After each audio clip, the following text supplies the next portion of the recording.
Viewers, একটা খুব important information দিতে চাই, সেটা হচ্ছে যে আপনারা যখন শ্রীনগরে আসবেন এবং শ্রীনগর থেকে প্রতিদিন সোনমার্গ গুলমার্গের উদ্দেশ্যে বের হবেন বা ডে ট্রিপের জন্য বের হবেন, তখন কিন্তু আপনাকে চেষ্টা করতে হবে যত সকালে বের হওয়া যায়, মানে সকাল 7টা 6টা, মানে 7টা 7:30 8টার ভিতরে যদি না বের হন, তাহলে কিন্তু আপনি এই শ্রীনগরের লোকাল যে এরিয়াটা আছে এখান থেকে বের হতেই আপনার প্রায় অলমোস্ট 1 ঘন্টা লেগে যাবে। প্রচুর জ্যাম থাকে, প্রচুর জ্যাম থাকে। আমি এখন আপনাকে দেখাচ্ছি, আমি দেখাচ্ছি। এই যে দেখেন, প্রত্যেকটা গাড়ি সিরিয়ালে দাঁড়িয়ে আছে।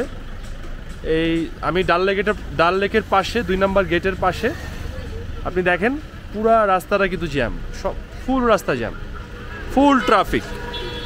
সো আপনি কিন্তু এই ট্রাফিক পার হতেই অলমোস্ট আপনাকে প্রায় 1 ঘন্টার মতো, আধা ঘন্টা 1 ঘন্টা থেকে চলে যাবে, নষ্ট হয়ে যাবে। হ্যাঁ, সো আপনি অ্যাজ সুন অ্যাজ পসিবল সকাল 7টা 7:30টার ভিতরেই ব্রেকফাস্ট কমপ্লিট করে আপনার পার্টিকুলার গন্তব্যে যেটা থাকবে আপনি সেই গন্তব্যে চলে যাবেন। সো এটা কিন্তু অনেক ইম্পর্ট্যান্ট একটা ইনফরমেশন ছিল।